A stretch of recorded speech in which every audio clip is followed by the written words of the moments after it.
Ketika bulan Ramadan menjelang, sampah makanan kita tuh naik antara 10-20% menurut BPS. Kita hari kekalahan total. Itu sebelum MBG atau setelah MBG? Sebelum kan? MBG itu naikin 30%. 30%. Makanya kalau ada hadisnya bahwa kiamat itu terjadi di hari Jumat, Kamis sore itu MBG masih diantar. Tapi yang disebutkan yang darurat bukan sampahnya sih sebenarnya. Yang sampah itu cara berpikir pemerintahnya. Kalau puasa mengajarkan tentang kita menahan diri atau bahkan kesadaran, kenapa keputusan paling impulsif itu datang di detik-detik terakhir pas mau buka puasa nih Kak? Assalamualaikum warahmatullahi wabarakatuh. Kembali lagi di podcast Cerita Masyarakat Spesial Ramadan. Dan tentunya di bulan Ramadan ini banyak sekali fenomena-fenomena yang sering terjadi. Nah, kita akan bahas satu fenomena ini. Kenapa ya? Setiap mau buka puasa atau bahkan di bulan Ramadan ini tuh meja makan malah lebih rame daripada bulan-bulan biasanya. Apalagi kalau mau buka gitu. Kita sering wartajil, beli apa aja yang kelihatannya enak. Padahal sebenarnya yang dimakan ya nggak semuanya gitu. Nah, kita akan bahas pada episode kali ini dan tentunya Wanda nggak sendiri, masih bersama Pak Guru dan juga Kak Riza. Selamat datang kembali. Nah, ini menarik nih fenomena ini Pak Guru, Kak Riza. Kenapa kita tuh malah sering lapar mata? Kalau pas mau buka puasa, wartajil nih semuanya, pengen semuanya dibeli. Padahal pas buka puasa, ya dimakan cuma satu. Pak Guru dulu kayaknya belum bisa menjawab. Nah, Pak Guru nih, sering sekali nih terjadi nih fenomena ini. Saya mau menceritakan triple kesedihan dalam hal ini. Kesedihannya triple nih ya. Kenapa nih? Kesedihan yang pertama adalah bahwa sebenarnya sampah makanan yang kita produksi setiap hari juga sebenarnya sudah sangat-sangat di atas ambang batas ideal sampah makanan kita. Jadi kalau kita masuk ke negara-negara yang sudah mapan, sampah makanan itu diolah jadi pakan ternak, bisa diubah menjadi pupuk dan lain sebagainya. Kita dibuang sedemikian rupa sampai itu tuh merusak lingkungan dengan kerugian sekitar 500 triliun per tahun. 500 triliun kerugian sampah makanan itu. Ya. Gila. Dan 500 triliun per tahun gara-gara kerugian sampah itu tuh berakumulasi gara-gara sampah itu menyebabkan penyakit dan sebagainya gitu kan. Nah, itu betul. Itu yang pertama. Kemudian yang kedua, ketika bulan Ramadan menjelang, itu sampah makanan kita tuh naik antara 10-20% menurut BPS. Jadi bayangin berarti 500 triliun itu kita akan nambah jadi 550 triliun. Nah, sekitar segitu. 500 triliun itu nggak bulat ya tergantung ininya gitu ya. Nah, begitu. Nah, kenapa seperti itu? Karena konsumsi kita tuh naik. Konsumsi naik, inflasi juga naik dan sebagainya. Terus nah ini nih, itu yang pertama, kesedihan yang pertama. Kesedihan yang kedua adalah pas kita makan, yaitu posisi lambung kita, sebenarnya setelah kita meniatkan puasa, entah bagaimana caranya, entah bagaimana mekanismenya, lambung kita tuh ikut beradaptasi dan menyusut. Jadi lebih kecil. Cepet kenyang ya makanya ya. Nah, jadi pas tiba-tiba dikasih makanan itu langsung cepet kenyang, langsung kekenyangan, langsung tidak terbuang. Dan jadi kesedihannya itu apa? Kesedihannya adalah kita terpaksa buang makanan dan buang kesehatan. Kita jadi tidak sehat.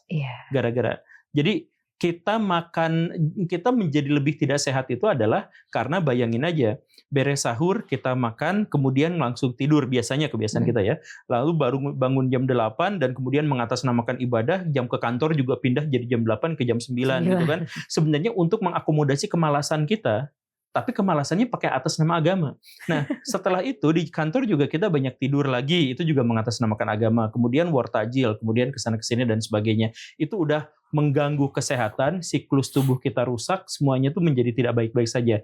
Tujuan atau misalkan efek dari puasa yang katanya menyehatkan, sebenarnya di Indonesia menjadi tidak menyehatkan.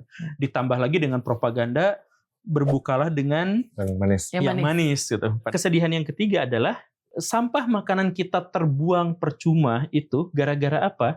Gara-gara ekonomi kita tuh lagi buruk banget. Sampai-sampai banyak penjual takjil yang menyiapkan dagangan banyak tapi ternyata gak laku. 2 tahun, bulan Ramadan tahun ini dan tahun sebelumnya, semua penjual takjil omsetnya turun dibandingkan yang sebelumnya karena ekonominya sedang tidak baik. Akhirnya apa? makanan yang sudah mereka siapkan, makanan kan nggak bisa bertahan dari basi kan, Iya. cepet 2-3 hari itu udah langsung itu. Jadi terpaksa harus dibuang. Inilah, jadi sampah makanan bukan hanya gara-gara kita gak cukup untuk menghabiskan makanan yang kita beli, tetapi penjual takjilnya sendiri harus membuang makanan mereka karena ekonomi rakyat sedang jelek. 3 kesedihan di bulan Ramadan, dan kita kemudian sedang bersiap-siap atau sedang menarasikan dalam benak kita bahwa kita bersiap-siap menyambut hari kemenangan. Kita hari kekalahan total sekarang. Iya. Bukan kemenangan. Iya, ekonomi masyarakat lagi anjlok, inflasi bakal naik, kemudian sampah makanan Makin dibuang, naik. kesehatan kita memburuk, kebiasaan kita memburuk, agama kita dicitrakan lebih buruk juga. Lengkap, paket komplit. Iya. Jadi sebenarnya bukan sekedar lapar mata doang, tapi Iya. itu tuh berimpaknya tuh banyak banget. Banyak banget, asli banyak Food banget. waste-nya itu aduh parah banget memang. Ya.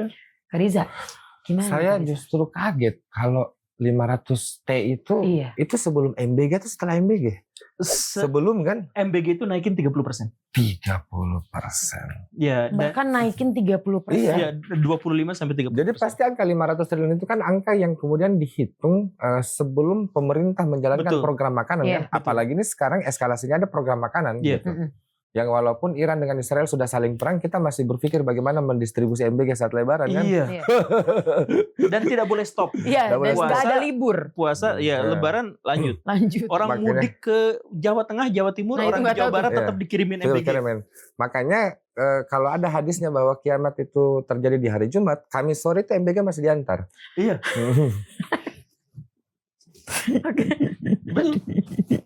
Nah, maksud saya gini loh. Ini kan sebenarnya hal yang kita kadang cara berpikir sebagai sebuah bangsa itu kadang berpikirnya terlalu parsial. Kita cuman menganggap bahwa kita bisa jadi negara kaya dengan income yang banyak, padahal kita tidak sadar bahwa kebiasaan kita membuang makanan itu bisa menyebabkan kerugian yang lebih besar Iya. ketika berefek secara sistemik. Bagaimana mungkin kita kaya, kita buang makanan itu menimbulkan, selain buang makanan, kerugian finansial juga keluar untuk mengurusi itu. Padahal ini kan kita darurat sampah loh, di Indonesia darurat sampah. Darurat sampah, betul. Darurat sampah. Buktinya apa? Di Tangerang, di Tangsel, Ciputat. Iya. Tapi yang di Ciputat yang darurat bukan sampahnya sih sebenarnya. Yang sampah itu cara berpikir pemerintahnya. Sumpah, tetap. Tapi ada Kak, yang di Ciputat. Ciputat itu yang di bagian ini kan. Dia tutup. Iya. Sampah dia tutup. Jadi pemerintah tutupin sampahnya, dia nggak buang. Oh, Ditutupin pakai terpal, terus disemprot pengharum. Berarti yang sampah ini memang cara berpikirnya memang sampah. Iya, sumpah. Disemprot mengharum. Saya enggak pernah dapat Nggak, ajaran itu tiap sampah lewat situ ditutup. tetap bau. Sampah ditutup itu saya enggak pernah dapat ajaran gitu. Dari Iya. dulu ajar orang tua saya mengajarkan bahwa sampah itu harus dibuang. Agama saya mengajarkan sampah harus dibuang. Makanya saya pernah bilang sama teman-teman, kayaknya pemerintah Tangsel ini ateis deh. Kayak nggak beragama gitu. Cara tindakannya kayak bukan tindakan orang beragama tuh. Iya, iya. Nah, kan yang penting sholat. Pantasan di Al-Quran ada ayat itu, terkutuklah kau orang-orang yang sholat, celakalah kau orang-orang yang sholat gitu. Iya. Itu masalah. Makanya ketika kita kemudian bisa sadar ini, harusnya kita lebih aware terhadap makanan. Jadi saya juga termasuk orang yang sangat benci tuh Pak Guru, buang makanan gitu. Saya sangat benci. Maksudnya saya mending tidak terlalu kenyang daripada saya harus memaksa diri saya untuk makan gitu. Iya. Karena tidak semua orang punya ketahanan lambung seperti Pak Guru yang bisa menyimpan cadangan lemak yang agak banyak kan. Kalau saya kan tidak gitu. Benar-benar. Saya mesin aja tapi tidak ada gudang penyimpangannya. Jadi berproduksi terus aja gitu. Berarti selama ini sebenarnya kita ini sadar atau nggak sadar akan dampaknya, atau sebenarnya kita hanya terbiasa aja ngelihat meja penuh karena kita ngelihatnya tuh bagaikan tanda keberkahan gitu di bulan Ramadan. Gimana? Berarti kita belum sadar kan?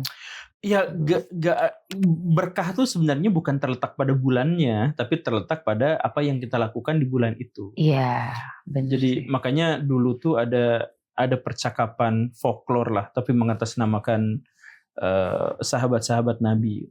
Jadi dulu tuh ada pertanyaan, ada seorang Arab datang ke sahabat Nabi tuh. Nabi pada waktu itu tuh sudah wafat gitu. Jadi bertanyalah dia kepada sejumlah sahabat, saya tuh mau masuk Islam, saya tuh lagi nanya-nanya, lagi survei. Dalam Islam tuh ritual terbaik tuh apa? Dalam Islam tuh hari terbaik tuh apa? Dan bulan terbaik tuh apa?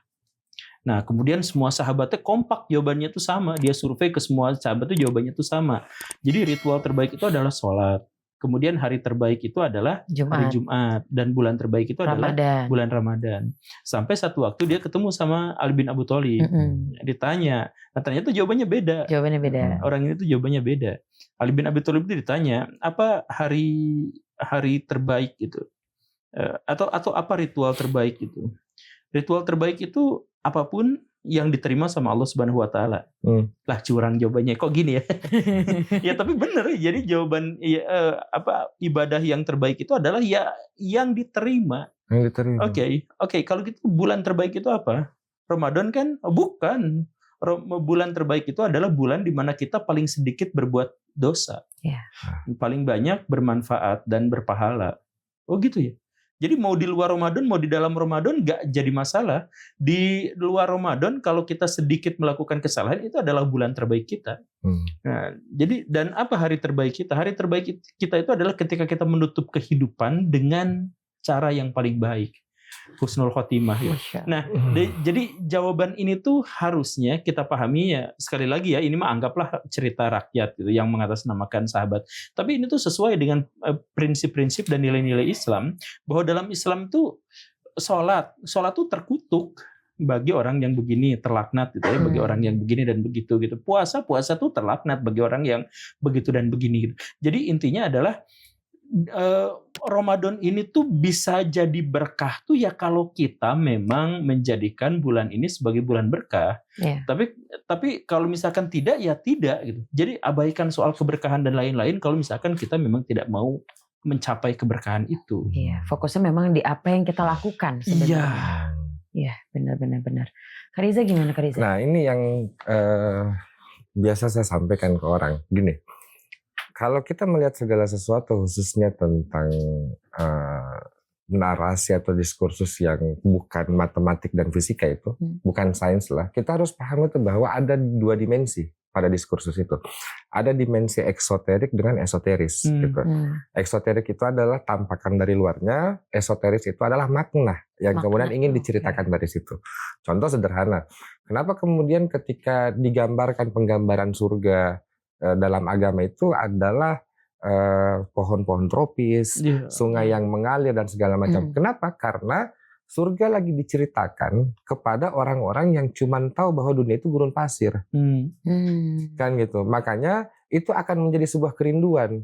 Tapi kemudian apakah surga hari ini memang betul-betul seperti itu? Kan tidak bisa begitu cara memaknainya. Secara esoteris itu adalah simbol penggambaran terhadap sesuatu yang sangat kita rindukan dalam kehidupan. Karena kalau misalnya pohon-pohon, sungai yang mengalir, sungai-sungai dan segala macam, ya orang terkaya dunia, bos Bang Beca juga bisa bikin begitu hari ini. Atau apakah itu surga? Kan jawabannya tidak. Nah, sama dengan puasa gitu. Sangat disayangkan karena kita fokusnya pada persoalan tersiksanya. Kita fokusnya pada persoalan bahwa ini adalah hal-hal yang kemudian memberatkan tubuh kita, sehingga ketika berbuka seolah ada legitimasi di kepala kita bahwa kita diperbolehkan untuk membalas dendam itu. Padahal sebenarnya puasa itu kan controlling. Menahan itu kan sebenarnya controlling. Ini mekanisme kontrol. Kalau mekanisme kontrol kita loskan terakhir itu sama dengan tidak terkontrol juga. Gitu. Sama dengan tidak terkontrol juga. Jadi buat apa kita tahan? Jadi buat apa kau buka puasa dengan mubasir dan pesta pora seperti ini? Mending kau enggak puasa dari awal. Kalau dari puasa dari awal itu kalau memang tidak puasa dari awal itu justru membuat kau bisa hemat makanan atau bisa membagi makanan kepada orang-orang gitu. Kan begini persoalannya. Banyak orang-orang yang kemudian mungkin merasa rezekinya berlimpah sehingga ada legitimasi untuk ketika dia makan itu harus harus tiap hari mejanya kayak nasi padang hidang gitu. Semua ada gitu. Sampai telur puyuh atau puyuh bertelur juga ya terserah lah gitu. Pokoknya ada semua gitu. Tapi kan tidak tiap hari kita harus seperti itu gitu. Ada hal-hal khusus. Makanya Kalau saya sih pada persoalan, sayangnya kita tidak pernah masuk mendiskusikan puasa pada persoalan wilayah yang esoteris. Sehingga kita tidak pernah bisa mengetahui apa sebenarnya makna dari puasa itu sendiri. Iya benar. Kalau puasa mengajarkan tentang kita menahan diri atau bahkan kesadaran, kenapa keputusan paling impulsif itu datang di detik-detik terakhir pas mau buka puasa nih Kak? Sebenarnya itu bukan itu keputusan impulsif sebenarnya. Jadi bukan keputusan impulsif. Bukan impulsif ya? Dia sebenarnya impulsif dari awal. Dari awal Karena ya padahal ya. perspektifnya tidak mampu menangkap makna esoteris dari puasa, yaitu adalah controlling, makanya dia anggap sejak awal ini adalah penyiksaan. Oh iya. Dan impulsif itu sebenarnya adalah bagian spektrum terakhir dari penyiksaan ini. Ketika penyiksaan ini berakhir, di situ saya balas dendam. Karena dia menganggap aspek eksoterisnya aja bahwa ini saya tidak makan gitu, saya tersiksa. Iya. Makanya balas dendam nih. Betul. Di detik-detik terakhir. Makanya syarat beragama itu berakal sebenarnya. Gitu. Pak Guru gimana Pak Guru? Gimana ini pertanyaannya tuh? Kenapa kita jadi impulsif saat Detik-detik terakhir. Detik terakhir mau buka Mau gitu. buka gitu. Jadi ya itu sebenarnya adalah alasan-alasan biologis kita. Iya. Jadi sebenarnya kita tuh sangat kelaparan. Kita tuh sangat ingin makan. Dan karena itu maka kita tuh berharap apa yang bisa memenuhi kebutuhan kita dari rasa lapar ini tuh harus enak. Iya benar sih. Itu kan. Jadi ya itu rasa biologis kita aja karena kita sangat menginginkan sesuatu dan kita mengontrol sesuatu itu kapan akan berakhir. Ya kita harus pilih yang enak-enak. Ini berbeda dengan realitas yang diharapkan ada dalam bulan puasa. Jadi bulan puasa itu kan realitas yang sebenarnya itu adalah kita tuh merasakan lapar agar kita juga bisa merasakan penderitaan orang-orang yang memang kelaparan. Nah, orang yang kelaparan itu tidak bisa mengontrol kapan dia buka. Nah, karena dia tidak bisa mengontrol kapan dia buka, maka dia tuh makan apa aja tuh asal makan lah. Betul. Bahkan Benar-benar. kadang-kadang yang udah dibuang pun dimakan asal betul. makan aja. Nah, kita kebalik, kita gak kepikiran ke arah sana, kita kepikirannya karena kita sudah mengontrol dan kita punya pilihan, ya sudah kita cari makanan yang paling enak, kita cari minuman yang paling menyegarkan, dan kita juga tidak memperhitungkan bahwa setelah makan 2-3 gorengan lalu kenyang, itu kita juga nggak pikiran. Yang penting pas kita beli tuh, aduh enak banget itu, aduh ada kecoa tuh enak banget. Iya kurma itu dia. Jadi ya, nah, jadi ya itu dorongan biologis. Makanya kalau kita menganggap diri kita manusia, ini nyambung sama Kang tadi soal berakal itu ditekankan sekali gitu. Kan sebenarnya gini nih, dalam otak kita itu kan ada otak reptil bagian dalam otak kita yang bagian dekat ke sumsum tulang belakang, itu kan kerjaannya itu adalah yang benar-benar basis terhadap kehidupan. Kalau dikejar dia lari atau melawan gitu, kalau lapar ya dia makan dan sebagainya. Nah tapi itu tuh reptil. Kalau kita berperilaku seperti itu tuh ya kita tuh reptil gitu. Kalau misalkan ada makanan langsung dilahap, kalau memang ada apa tuh langsung, ya itu tuh reptil kita tuh gitu levelnya tuh. Tapi kemudian ada level mamalia, otak mamalia kan, otak yang besar itu.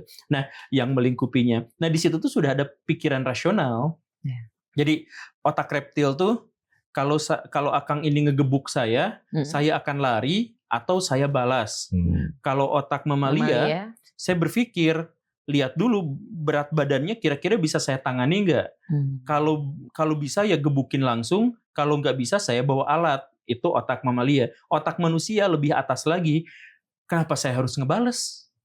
Ada nilai-nilai norma, ada nilai-nilai yang jauh lebih luas daripada itu. Nah, bulan puasa juga kayak gitu. Kalau misalkan kita begitu lapar langsung nyari-nyari makanan, reptil banget itu. Tadi disebut tidak berakal itu ya pasti otak reptil. Benar. Tapi kalau misalkan sudah mulai secara rasional, berarti kita harus mulai menjaga pola makan. Nanti kan kalau segini juga cukup, kalau terlalu banyak nanti nggak cukup. Itu udah mulai mamalia. Nah, pada bagian manusianya adalah ini tuh sebenarnya bukan masalah pada bukanya, tapi seberapa bagus kita memaknai bulan ini, seberapa banyak kita memberi manfaat dan seterusnya. Nah, itu baru otak manusia. Nah, jadi kita berpuasa tuh reptil-reptil semua, bukan keledai, itu reptil gitu. Nah, berarti kalau misalkan ada yang balas dendam nih atau impulsif pada saat mau buka puasa, ini tuh menandakan kegagalan spiritualnya atau cerminan dari bukan emang sikap kegagalan kita sehari-hari. spiritual. Ini Apa? kegagalan berpikir. Karena begini, lapar itu kan bukan manusia. Buat apa Anda dendam sama lapar gitu? Iya juga, bener ya. Bener, Apa ya? bener. Kayak agak aneh gitu. Maksudnya ini orang kayaknya bermasalah cara berpikirnya. Dia dendam sama Kegagalan lapar. berpikir Emang ini. lapar itu pernah menyakiti hatimu? Iya. Bukan manusia kan? Kita tidak harusnya dendam sama lapar. Lapar ya lapar saja. Makanya agak aneh sih cara berpikirnya orang-orang gitu. Makanya syarat beragama itu sekali lagi berakal. Berakal. Berakal. Itu sih. Astagfirullahaladzim. Oke, berarti memang itu juga bukan sebuah cerminan sikap kita sehari-hari. Makanya begini, bedanya makannya binatang sama makannya manusia itu kan pada persoalan manner. Iya, benar. Gitu, pada persoalan manner. Benar. Walaupun sama-sama bisa makan dari piring, tapi piringnya diperlakukan seperti apa, itu wilayahnya manusia. Iya. Jadi manusia harusnya punya tindakan yang nilai mannernya, nilai etikanya itu lebih daripada binatang. Bukan hanya sekedar memasukkan makanan diproses dalam sistem pencernaan terus keluar gitu. Iya. Bahkan tidak seperti itu dalam kacamata manusia. Manusia dalam sejarahnya sampai detik ini makan itu adalah bagian dari cara hidupnya. Itu pasti ada adat istiadatnya, ada kesopanan masing-masingnya. Makanya tidak mungkinlah makan itu dilakukan dengan cara berpikir bahwa kita harus menghancurkan semua ini. Saya harus balas dendam kayak 10 tahun saya tidak makan gitu. Apalagi kan bulan Ramadan, bulan turunnya ayat Al-Quran. Ayat pertama turun Iqra bi'ismi rabbikal ladzi alaq. Bagaimana mungkin kita bisa menyebut nama Tuhan yang menciptakan dengan cara menyanyikan ciptaannya? Itu kan hal yang sangat paradoks gitu, menurut saya. Jadi memang tidak cara berpikirnya yang bermasalah kalau saya. Cara berpikirnya. Dia dendam sama lapar lagi. Kenapa kita Bermusuhan harus Anda sama lapar Iya, gitu. kenapa kita harus dendam Kenapa sama saya dendam lapar ya? Bener. Sejak kapan kalau kamu jadi musuhnya lapar? Teman saya namanya lapar. Jadi saya marah. Aduh, dokter Andes lapar gitu. Harus lapar. Siapa tuh? Oke. Ada nama Pak RT dokter Andes lapar gitu tuh. Atau lapar SPD NPD itu Ya terserah. Allah, ada gelarnya juga lagi. Oke, terima kasih banyak Terima kasih. Kak Riza dan juga Pak Guru. Nah, ini jadi pelajaran untuk kita semua teman-teman, bahwa untuk di bulan puasa ini itu tidak harus impulsif, karena sikap kita yang seperti itu adalah sebuah hal yang tidak mencerminkan bahwa kita tuh berakal. Ya, jadi dari sekarang mulai sama-sama kita aware sama diri sendiri, terutama dengan dampak-dampak masalah sampah-sampah tadi yang sangat parah. Jadi mulai dari sekarang makanlah secukupnya, yang penting tetap sehat, dan selamat berpuasa kembali. Sampai jumpa di episode selanjutnya.